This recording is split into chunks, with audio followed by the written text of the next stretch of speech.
And every rancher cares about his property, his livestock, the wildlife, your homes, your infrastructure, and the neighbor. You don't want it to spread through you and get on the neighbor.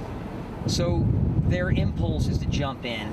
Michael Mastagni has been called headstrong and even reckless for his response to fires on his land. But it's easy to understand why. The cattle rancher is responsible for 50,000 acres of land, hundreds of cows, and 20 years of work put into this property. So downstream is the headquarters, 230 pairs of cows, horses, mules, my wife and 4 kids, everything we've worked for. So it's no surprise he put himself quite literally in the line of fire when the Bootleg Fire began burning through the Klamath Basin. But the fire had come down to the southeast and got around us. So our only option, as you can see, you can't really bail off a road left or right.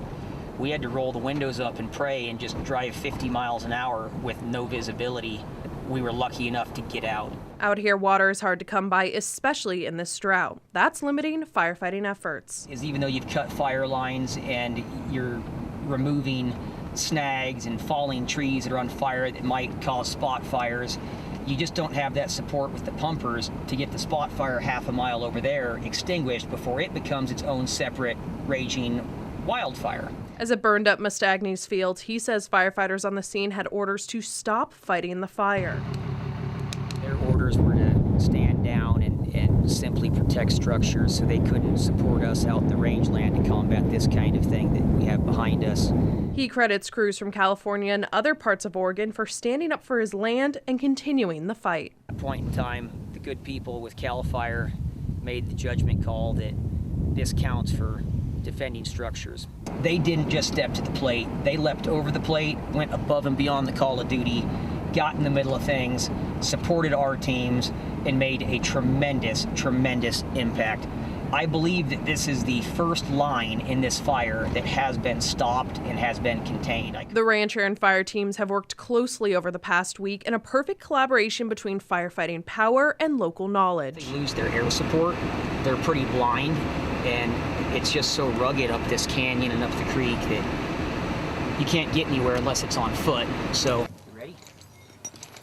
We get them based on our knowledge of the property as close as you can in vehicles, and then we escorted them horseback.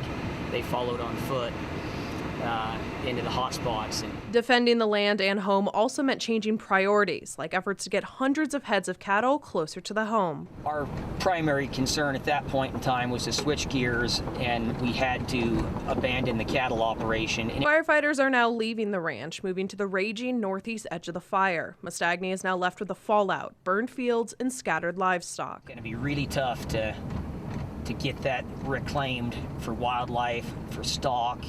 And it's just heartbreaking, having lived here for 20 years, just to have to look at it. There's just no feed. The only option is you put them into your hay fields, and that's what we're doing because we love them. We got to practice good animal husbandry. But as he surveys the fire-scarred property and the forest land beyond, he's finding survivors, brave cattle and their young calves who somehow survived the unforgiving Bootleg Fire. There is still hope. Every time I see live cattle, it lifts me up, and I think your efforts aren't in vain. This is not a fruitless endeavor. These girls have survived this apocalyptic, Holocaust-looking event.